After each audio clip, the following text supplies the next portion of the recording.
Buenos días, queridos estudiantes. Reciban un cordial saludo de bienvenida. Estamos en la unidad número 3 y se encuentra destinada como a revisar el arte contemporáneo. Por lo cual voy a proceder a compartir la siguiente presentación. El arte contemporáneo. Sean bienvenidos. ¿Cuál es el objetivo de esta unidad número 3? Primero es identificar los detalles de los estilos y tendencias en las artes plásticas para comprender de forma crítica nuestra realidad y ubicarnos con una conciencia social que pone en el centro los afectos. Los subtemas que se encuentran dentro de esta unidad son los siguientes. El primero es el contexto histórico. El segundo, una revisión del eclecticismo y la república. El tercero, el indigenismo. Y el cuarto, la revisión de artistas y otros movimientos artísticos. Vamos a revisar el día de hoy el primero, que corresponde al contexto histórico, y posteriormente vamos a revisar el punto número 2 referente al eclecticismo y la república. En el primer tema, como contexto histórico, tenemos que recordar de la anterior clase que vimos una revisión acerca de la influencia del arte colonial con la escuela quiteña en la Real Audiencia de Quito. ¿Qué entendemos como el contexto histórico ya a finales del siglo XIX para dar inicio al siglo XX? Primero vamos a ver justamente el Imperio Español, en este caso considerada como una monarquía universal, pues se la conoce al conjunto de territorios que quedaron bajo el control de la corona española entre los siglos XVI y XIX. Dentro de todo este imperio español, los territorios que estaban dentro de esta monarquía son los territorios de Bélgica, Luxemburgo, Países Bajos, Austria, parte de Francia, Alemania, partes del norte de África y los territorios conquistados en las Américas. En las Américas estamos hablando de México para la parte norte, parte justamente sur de lo que hoy conocemos como Estados Unidos, y lo que corresponde pues a lo que es América del Sur. La llegada de los españoles al continente americano sucedió en la época de Carlos V, el rey de España, en 1516. Como ustedes conocen, pues la monarquía siempre sucedía su hijo primogénico al trono, ¿no? En este caso tenemos a Felipe II, que sube al trono justamente como rey de España. España, en esta época justamente de la conquista de América, fue considerada una potencia mundial. Tuvo justamente un mayor esplendor militar y un dominio del océano transatlántico. Prácticamente tenía un gran monopolio en cuanto a la navegación. En la época de Felipe II se fortaleció el poder militar, el cual implementó una enorme flota de galeones que podrían transportar armamento y tropas. Sin embargo, pese a la magnitud del Imperio Español, también tuvo su declive justamente en la época de Felipe II. Y vamos a conocer cuáles son las causas del declive del Imperio Español. ¿Cuál fue la decadencia española? Son dos motivos específicamente. El uno, tenemos las guerras. Tenemos justamente, por motivo de las guerras, hubo un agotamiento en sus recursos. Tenemos las guerras de los 30 años de 1659 y la invasión napoleónica en 1800 y 1814.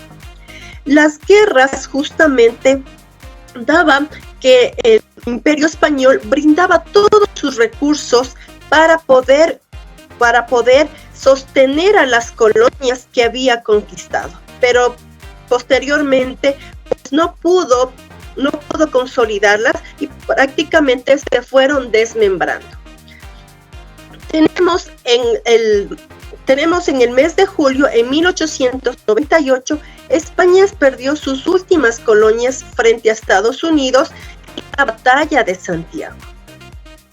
Cuba se declaró independiente y Puerto Rico se anexó a Estados Unidos y de esta forma se puso fin al Imperio Español, siendo esta fecha oficial del declive. Recordemos que tanto Cuba como Puerto Quito fueron colonias españolas. Posteriormente, las 13 colonias de Estados Unidos fueron arrebatadas por Gran Bretaña y pues prácticamente cuando ya hubo la organización de los estados como denominados Estados Unidos, pues prácticamente hubo justamente esa presencia española para poder apoyar a los insurgentes y puedan contrarrestar en la guerra para lo que fue Gran Bretaña y poder España recuperar los territorios perdidos por la colonia española. Sin embargo, pues prácticamente Estados Unidos logró consolidarse y formar lo que ahora es justamente conocemos como Estados Unidos de América. Pues en el caso de Cuba también fue una colonia española, pero debido a su valor patriota se declaró también independiente y en el caso de Puerto Rico pues se anexó a Estados Unidos, perdiendo así todas las colonias, justamente las colonias del Imperio Español. El otro punto es la malversación económica.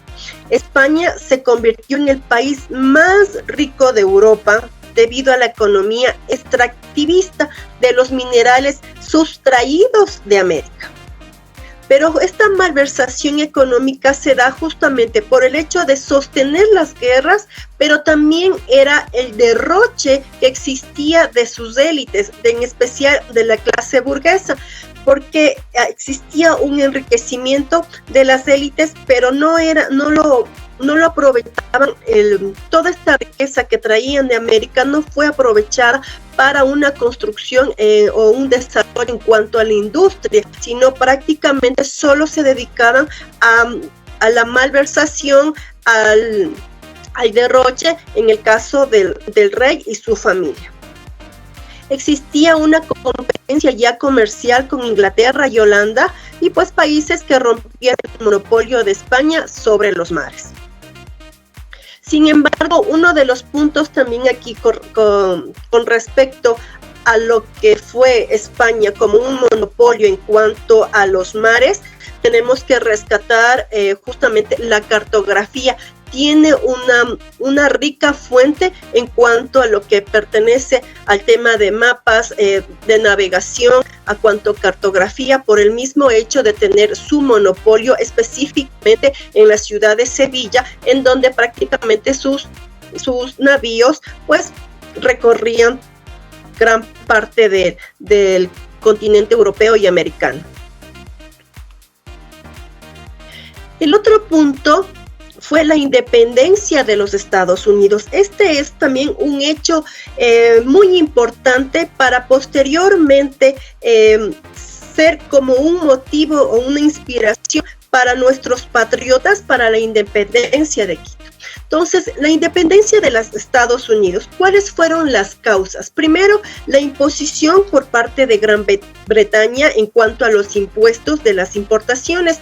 Hay que recordar que las colonias en esa época en Estados Unidos se dedicaban al cultivo del té, por lo cual ellos exportaban. Sin embargo, la imposición por parte de Gran Bretaña fue justamente la imposición de impuestos para solventar de igual manera gastos de la guerra. La siguiente causa fue la masacre de Boston en 1770, asesinato de varios colonos por tropas británicas, justamente por el mismo hecho de la imposición del impuesto.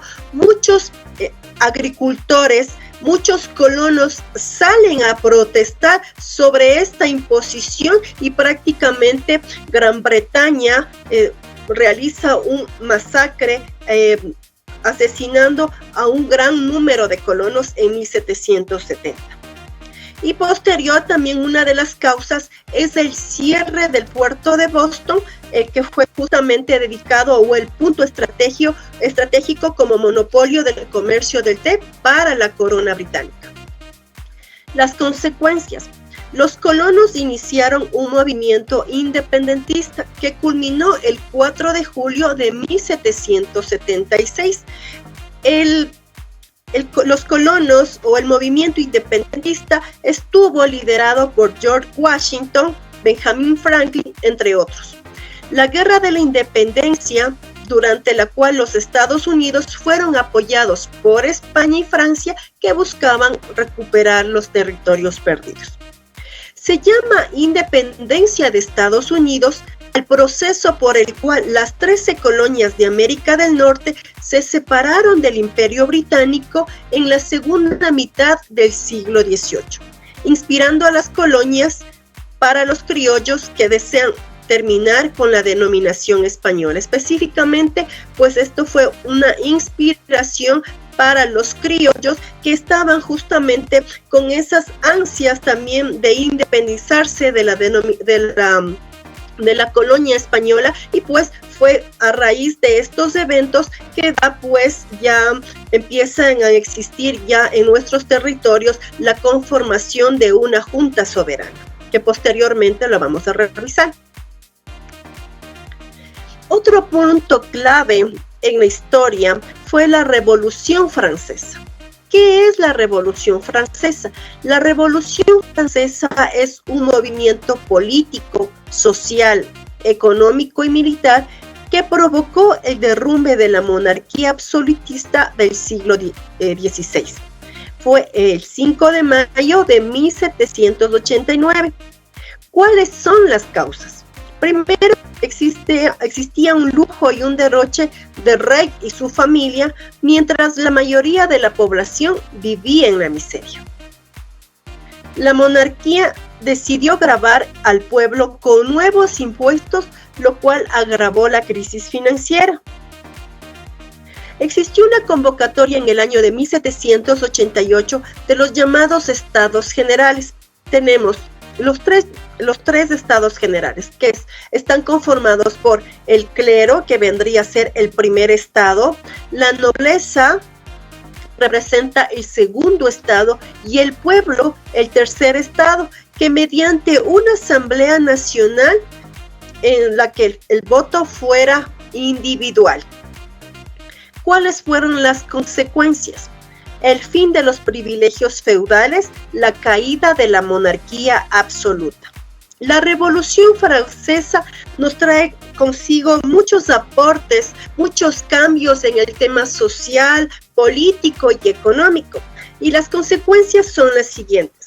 Primero, dio fin justamente a los privilegios feudales, cayó completamente la monarquía absoluta, se abolieron los diezmos que eran considerados parte de la cosecha de los campesinos, pues debían estos destinar como tributo a la iglesia o a la corona. Recordemos también que dentro de la época feudal, pues existía ese lazo, ¿no? Esa unión entre la iglesia y pues la monarquía, la corona. Abolió también la primacía de los hijos primogénitos para heredar las propiedades de sus padres.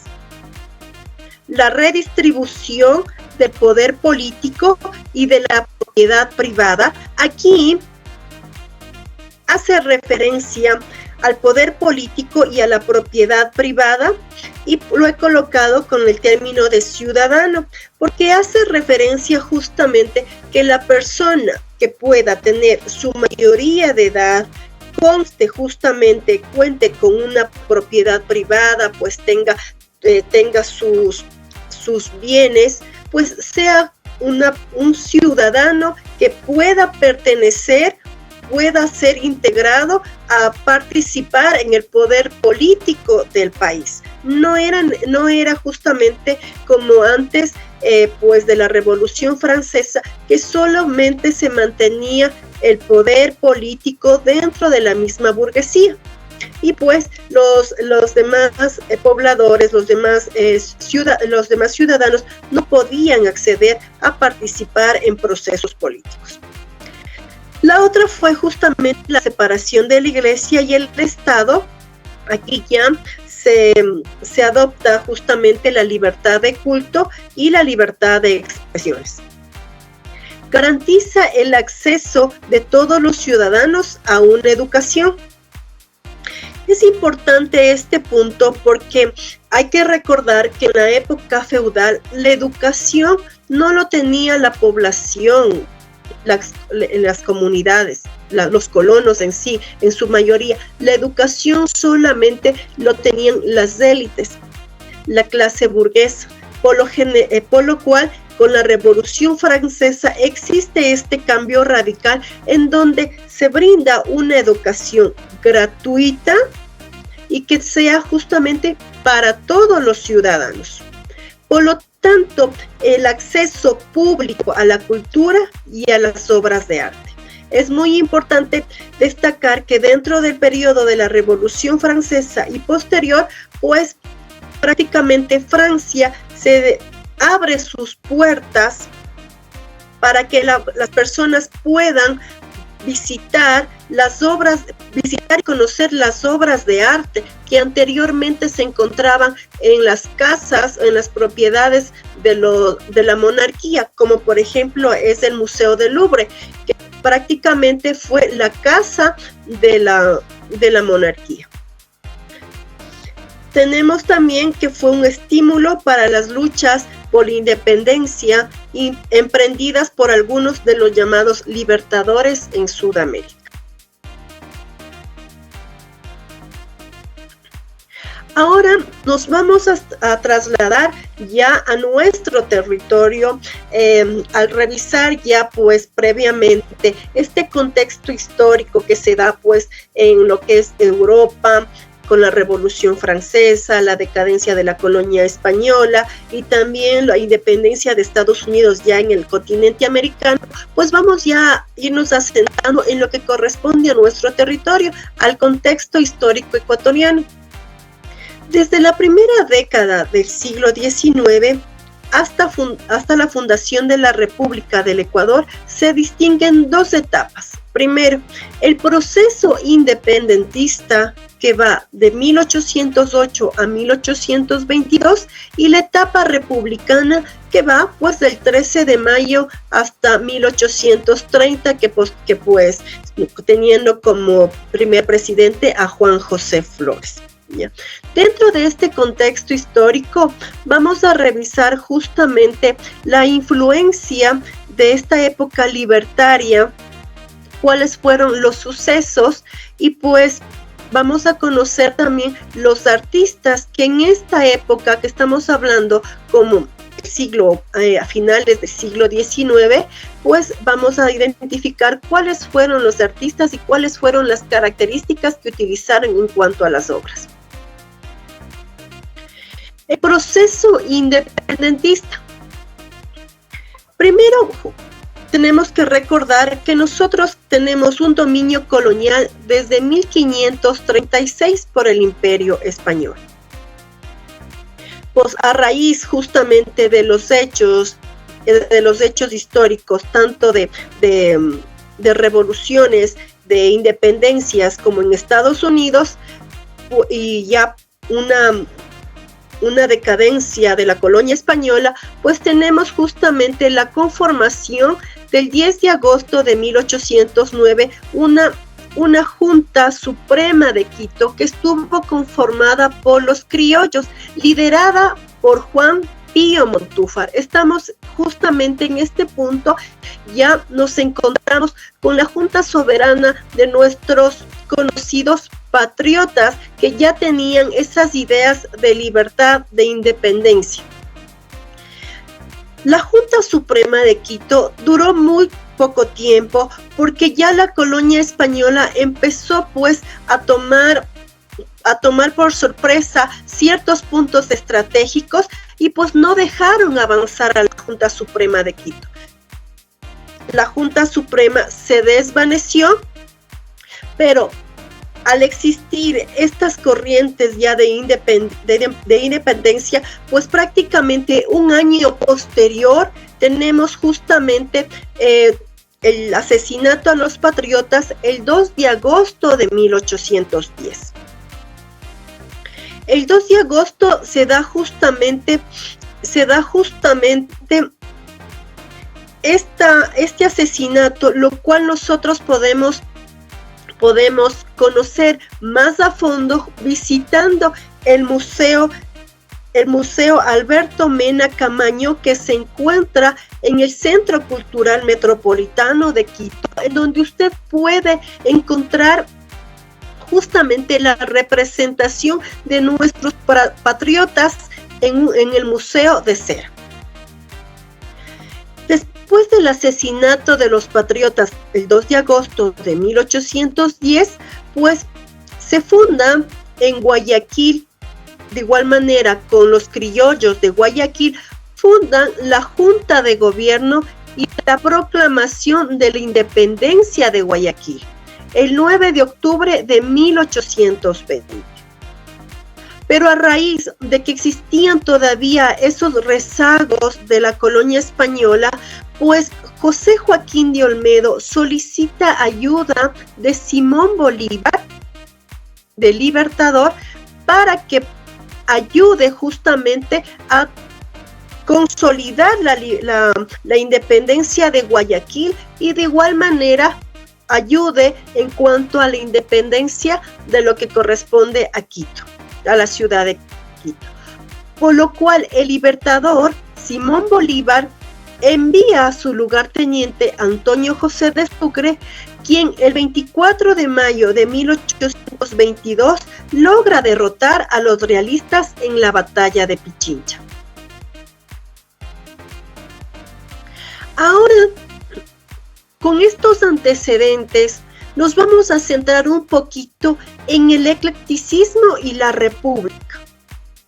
Hay que considerar también que dentro, pues, de lo que concierne a la batalla de Pichincha el 24 de mayo de 1822, nosotros no pasamos de ser una época republicana, nosotros pasamos a formar parte de la Gran Colombia, pues siendo el Libertador su máximo representante, el Libertador Simón Bolívar. Por eso justamente en Guayaquil existió un cierto roce con José Joaquín de Olmedo, porque la Junta de Gobierno proclama a José Joaquín de Olmedo como el presidente de la Junta. Sin embargo, al momento de pedir ayuda a Simón Bolívar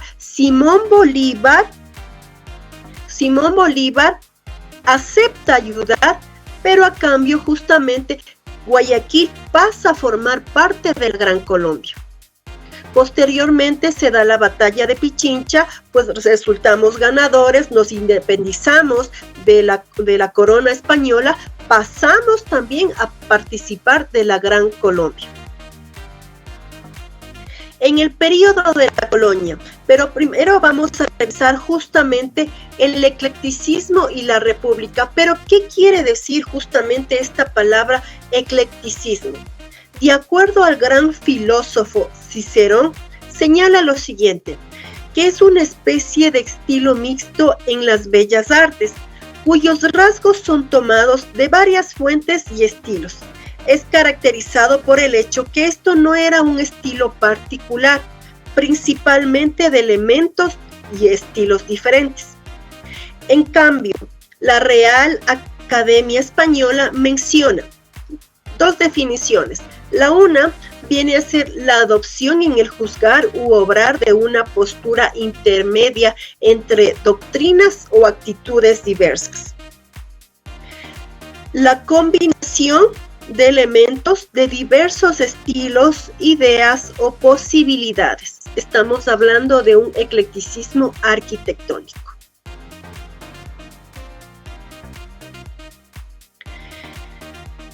Dentro ya de la época justamente independentista, vamos a encontrar a uno de los grandes pintores conocidos como Antonio Salas, y pues aquí ya va a existir justamente va todavía a mantenerse esas corrientes religiosas, no se acaba por completo, aún se mantiene por todo el siglo XIX, se tienen justamente obras en donde aún se dedican los artistas a representar obras religiosas, pero también viene esta parte de las guerras, de las fusilaciones, y pues aquí tenemos a uno de los grandes pintores con el retrato, pues va a retratar hechos importantes de la época. Pues el arte en la primera mitad del siglo XIX. Se adoptan temas como el retrato, las batallas, los fusilamientos y otros eventos relacionados con los hechos fundamentales de la época. Aquí predomina el estilo neoclásico y romántico del siglo XVII. Tenemos justamente diferentes obras. En este caso tenemos no un autorretrato, sino un retrato del patriota Juan de Dios Morales, el cual el autor es anónimo, pero podemos ver justamente pues es un estilo neoclásico. Todavía se utiliza el claro oscuro, y pues en el otro tenemos también una representación de los fusilamientos, en este caso a lo que corresponde a la patriota Rosa Zárate. Y también pues en el hecho de representar todas las batallas, pues aquí tenemos una obra en donde encontramos también la batalla de Pichincha. Antonio Salas ha dejado para nuestro país un gran legado, pues su familia es un linaje de pintores, escultores, de grandes maestros. Antonio Salas nace en 1780 y fallece en 1858. Fue un quiteño y pues prácticamente él vivió las etapas de la historia, parte de la colonia, de la independencia y de la república. Por ello es que pues era uno de los artistas más famosos, considerados de la época. Se podría decir que económicamente es el que tenía mayor compensación en cuanto a sus trabajos, en comparación con otros artistas, ¿no? Tenía un mejor estatus en cuanto al arte. Él se dedicaba, sus trabajos obviamente, pues se dedicaban a hacer representaciones en cuanto al tema religioso. De igual manera, los retratos en este caso, del Libertador, de los patriotas, y pues prácticamente trabajaba de esa manera con las familias criollas, con las familias de élite de la época. Fue alumno de Bernardo de Rodríguez y Manuel de Samaniego. Antonio Salas, pues durante su vida, él procreó 20 hijos, tuvo 3 matrimonios, pues un suceso muy lamentable en su vida fue justamente cometió un asesinato, lo cual fue llevado, encarcelado justamente para la ciudad de Loja, en donde él también a cambio realizó trabajos justamente para la iglesia, en donde el cual se encuentran muchas obras pues en este lugar. Antonio Salas, pues como ustedes pueden observar, tenemos justamente sus obras que son dedicadas al arte religioso. Se dedicó a realizar justamente el retrato justamente de las vírgenes. En este caso tenemos a la patrona de Perú, Santa Rosa de Lima, un autorretrato de Antonio Salas y la coronación de Nuestra Señora del Carmen. Dentro de esta época también vamos a ver un arte naturalista. Dentro del arte naturalista, nosotros vamos a encontrar al famoso pintor Rafael Troya. Rafael Troya nace en 1845 y pues fallece en 1920. Él en algunos textos nos menciona que él nació en Caranqui, pero en otros justamente hay esa disputa en donde indica que él nació en Ibarra. Pues ingresó a la Compañía de Jesús para seguir sus estudios como fraile. Fue amigo del historiador de Federico González Suárez, alumno del pintor Luis Cadena, de quien aprendió justamente en compañía de Joaquín Pinto la técnica de la iluminación, la composición y el equilibrio armónico de los colores. Rafael Troya fue uno de los grandes artistas del naturalismo, pues él también participó con los sabios alemanes Guillermo Reis y Alfonso Stubel, a colaborar con ellos en calidad de pintor en todas sus excursiones geológicas por el callejón interandino. Aproximadamente Rafael Troya pintó 800 lienzos in situ. Tenemos en el primer cuadro tenemos justamente un óleo sobre tela. Está representado el terremoto de Ibarra en el año de 1868. Otro de sus grandes obras tenemos el paisaje de la selva ecuatoriana. De igual manera, La Conquista, suscitada en 1918, una pintura de 1918 que es un óleo sobre lienzo. Tenemos un autorretrato de Rafael Troya. Al lado izquierdo vamos a observar su óleo sobre lienzo sobre Tungurahua en erupción, y pues también en el aspecto religioso la Sagrada Familia, que es un óleo sobre lienzo. La segunda mitad del siglo XIX, las academias de arte. La primera academia de arte, conocida justamente como San Carlos en México, se da a finales del siglo XVIII.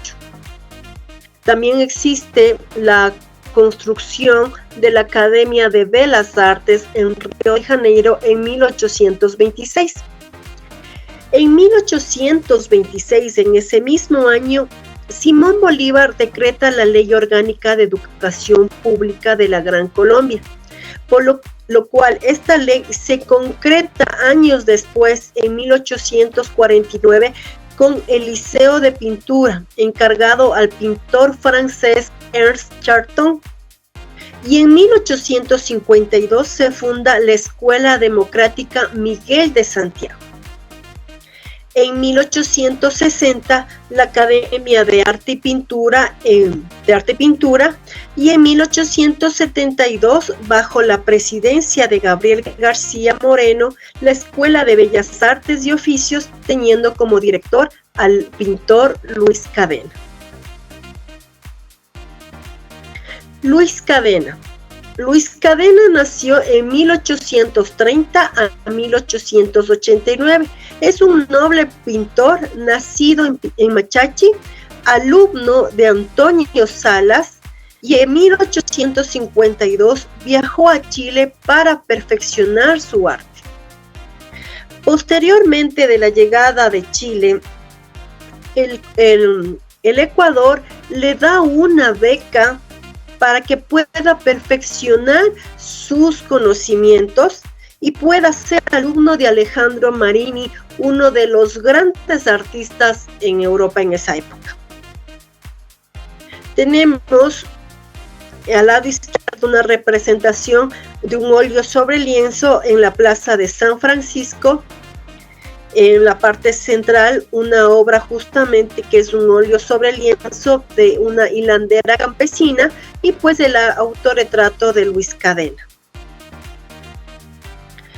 Juan Manosalvas. Juan Manosalvas nace en 1837. Es un notable pintor quiteño. A la edad de 11 años empezó a frecuentar el taller del maestro Leonardo Vanegas, conocido como El Sordo. Posteriormente ingresa a la Sociedad Artística Miguel de Santiago bajo la dirección de Ernesto Chartón, y posteriormente su maestro fue Luis Cadena. En 1862 recibe su medalla de oro por su obra Paso al Manglar. En 1871 recibe una beca por García Moreno y en 1874 fue director de la Escuela de Bellas Artes. Juan Manos Salvas fue también, después de la llegada de Europa, que llegó acá a Quito, pues también fue el director justamente de la Escuela de Artes y Oficios. Él pues prácticamente duró aproximadamente un año, puesto que renunció tras el asesinato de Gabriel García Moreno. Tenemos una obra en donde representa al sacerdote y los campesinos, la cual se encuentra en el Museo Jacinto Gijón y Camaño, perteneciente a la Pontificia Universidad Católica del Ecuador. Y tenemos al lado derecho un autorretrato en que se encuentra de igual manera en el Museo Jacinto Gijón y Camaño. Joaquín Pinto. Joaquín Pinto es uno de los grandes exponentes en cuanto a la pintura en 1842 a 1906, que es el trayecto de su vida. Es un destacado pintor quiteño, utiliza el estilo romántico y es uno de los primeros en el estilo del costumbrismo. ¿Qué es esto del costumbrismo? Es justamente estas manifestaciones artísticas que representan la vida cotidiana de las comunidades, de las localidades, de los sectores. Aparecieron justamente estos primeros trabajos durante las primeras décadas de la vida republicana del país. Se destaca mucho Joaquín Pinto porque su trabajo lo hacía, o una de sus características es que los trabajos eran en miniatura. Incluso uno de sus grandes trabajos es la representación del Calvario en una moneda de 1 centavo. Pues él consideraba que el trabajo a una escala diminuta, pues representaba justamente mayor esfuerzo técnico, mayor prolijidad en su obra. Por tal motivo realizaba sus trabajos en un tamaño más reducido. Él era prácticamente una de las personas muy preparada, conocía justamente y manejaba prácticamente 5 idiomas. Y pues en uno de sus trabajos tenemos, del gran trabajo que realizaba, tenemos la escena de Inquisición en 1895, en donde es un óleo sobre lienzo, en donde Joaquín Pinto se autorretrata junto a su esposa. Luis Alfredo Martínez, o como algunos lo conocen como Luis A. Martínez. Él nace en 1869, es un ambateño, fue un político, pintor, novelista, montañista, cazador y periodista ecuatoriano. Tenía mucha relación, era amigo del presidente Eloy Alfaro, pues tenía marcada justamente esta tendencia liberal. Sus obras representan el realismo en el país. Él, al ser novelista, justamente es autor de la famosa obra A la Costa. Tenemos justamente él como utiliza sus técnicas y representa el realismo en el país, pues también tenemos una obra con el volcán Cariguairazo. Al lado derecho de esta presentación ustedes tienen justamente una imagen del libro que él pues escribió en relación a la agricultura, de cuáles son las causas justamente de la agricultura y sus atrasos. El maestro Luis Alfredo Martínez estuvo muy relacionado con la gente indígena. Por tal motivo conocía cuáles eran las causas del por qué no existe un desarrollo en cuanto a la agricultura en nuestro país. Con él, justamente con el ambateño Luis Alfredo Martínez, se da justamente un inicio al realismo en el país, y con lo que corresponde a Joaquín Pinto se da un inicio a la técnica del impresionismo en nuestro país. Muchísimas gracias, estimados estudiantes, que tengan un excelente día.